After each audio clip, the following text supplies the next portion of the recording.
Why, hello everybody. So today we're going to talk about um, Tabletalk reply on playing purposefully bad. Now today's talk will be a bit longer because I'm going to have to structure this in three parts. Alright, first part is going to be when I have done it. The second part is when it has been done to me, but under a certain different circumstance, but it applies to the same theory. And the third part actually is about talking about the Indiegogo for WatchItPlayed.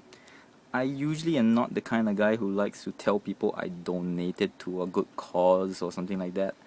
But I just wanted to share, and also as a maybe a comment you can say about the Watch It Played channel, about how it's improved, and also the goods and the bads.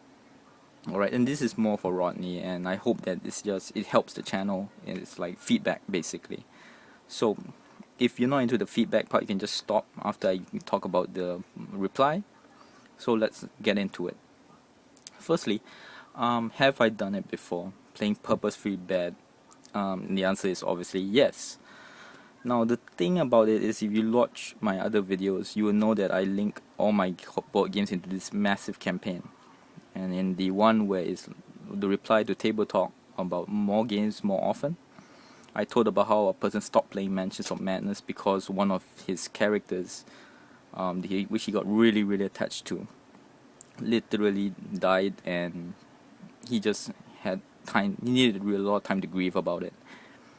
Well, I got him to play again, and I must admit that when I played him next time, I really held back. I mean, I literally was. I'm usually the kind of overlord character who, if I have to kill and target one person to stop them from getting the goal, I'll play it. That's the way I play.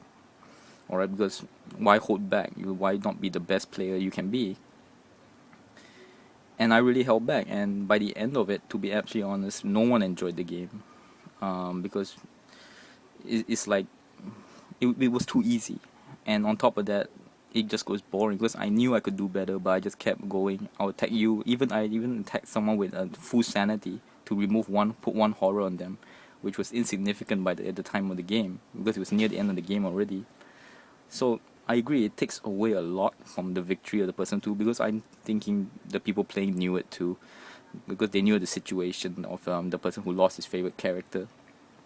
So by the end of it, in fact, now it's going to be quite a while before I play Mansions of Madness again because of it. On the second point is when it has been done to me. Now, like I say, they weren't playing purposely bad.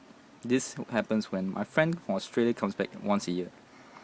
They're very casual gamers, so they usually play like Risk. Now, Risk is a long affair in our group. Three of us are very much into the game, so negotiations take quite a while, and you're looking at about 4 hours minimum. And we were playing, and then these two other people were playing, and about 1 hour or 2 hours into the game, we had put in so much strategy. Literally, these people were so much not in the game that they'll put their pieces, and they will literally walk away from the table and watch television. And by the end of it, if you play Risk, you know the strategy. It's a horrible strategy. One of them was turtling, and basically put everything into Australia and just sit there. The other one was doing the same thing in South Africa at the end with Madagascar. So basically, they couldn't win, and they were so not into the game that literally anything you told them to do, they'll do it. Like literally, the one person asked them to attack me from the back, and there was no consequence because he could not reach him through me. And he did it. So it robbed the whole game of any strategic value. I mean, you can say that you can use him in a certain way, but it felt so. When you play Risk, you want to feel like it's a bit realistic, and it just felt so. The theme of the game was just gone. To me, by then, it was just numbers, and literally, we didn't even finish that game. So, as a gamer, I feel that I agree, Ronnie. You take away the essence of the game. It's like you're cheating yourself of being a better person as a gamer. And anytime you're taking away something that makes you better, usually it's not a good thing. Now, on the flip side, strangely, it depends on why you play. Like I said, as a gamer, I think that playing purposely bad now, in my experience, is not a good thing. But not everyone has the luxury to, like Rodney said, the grumpy gamer. Some people, for me, I admit, I tend to choose the people I play with. I tend to go to meetup groups. I play with several people, and I don't like to play with a certain person. I usually just choose not to play with them. Some people don't have the pleasure of that, and for whatever reason, they continue to play with a person they don't like to play with. So you have to choose. If your goal is to just hang out, and for the social interaction of the game, let's say you just want to hang out with those people, and just that happens that the grumpy gamer is there, then you have to prioritize. If it's for the social interaction, playing bad doesn't really matter because you're not really there for the game anyway. But if you're there for the game, I think you have to make a stand. And you have to say that either we play a game like Gloom, which the winning doesn't really matter, or either just that, or don't play, find some other activity. Why be miserable, basically? So that's my view on the tabletop response, is you got to prioritize to yourself, am I doing this for the social interaction, or am I doing this for the game? As a game, no. As social interaction, yes. So that ends the reply to Tabletalk for playing purposefully bad. So now we're gonna go into the Indiegogo for Watch It Played Season 3. Okay, so first things, I can't take it away without mentioning the Dice Tower.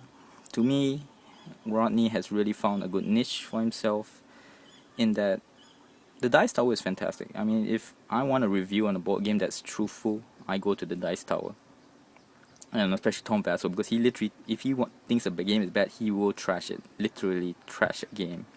So, but the thing is, if you're talking about interaction, there's no way Rodney does not do better than the Dice Tower.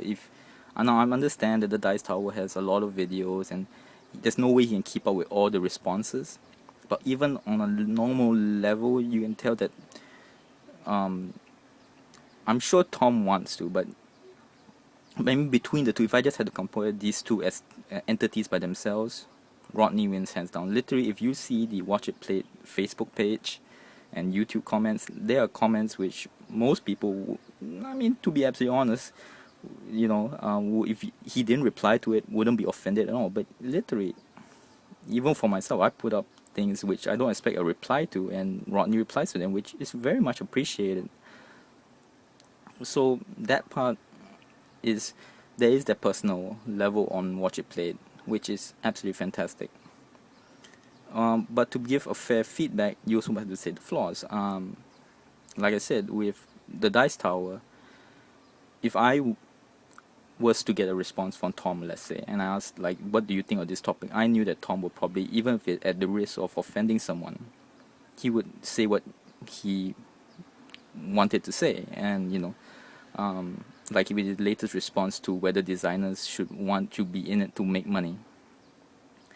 But with Rodney, like I said in the comments after the reply to the slow player one, he's just so nice. It's so nice that I know he doesn't want to offend anybody. So if I was asked a question, I always have to put it in my head that if I ask him a game, is it bad?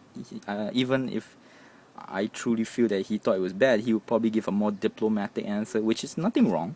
I'm sure that it's just a personality issue, which is good. In fact, that's what makes him so likable. But if I wanted like a very hardcore answer, like give me a yes or no, Dice Tower is it. But like I said, I'm just going this as a feedback, so I can't just keep going everything's good and perfect, because nothing is ever perfect. So I hope it's constructive and not meant to be rude. And for lastly, the thing that actually tipped me towards giving a donation is because I feel that the channel has really evolved. And in full disclosure, I only gave $5, so it's nothing fantastic. Alright, it's the Tabletalk series. When I first saw the Tabletalk topics, example, like how do you keep pieces and all that, I mean, they're most of the time it felt like very safe topics. I thought it was going to be a very safe topic thing, like how do you keep pieces? Do you prefer Euro games? Do you prefer, the very normal stuff you see on the online? But recently, I really felt it has evolved because he's taking on subjects which he knows he's going to get negative comments on. And I truly believe that's extremely brave, to put yourself out there as the mediatory. Like in the last one with the slow player one, he's there and he wants to discuss the topic, and people are putting out comments. I mean, there were few, but he knew it was going to happen.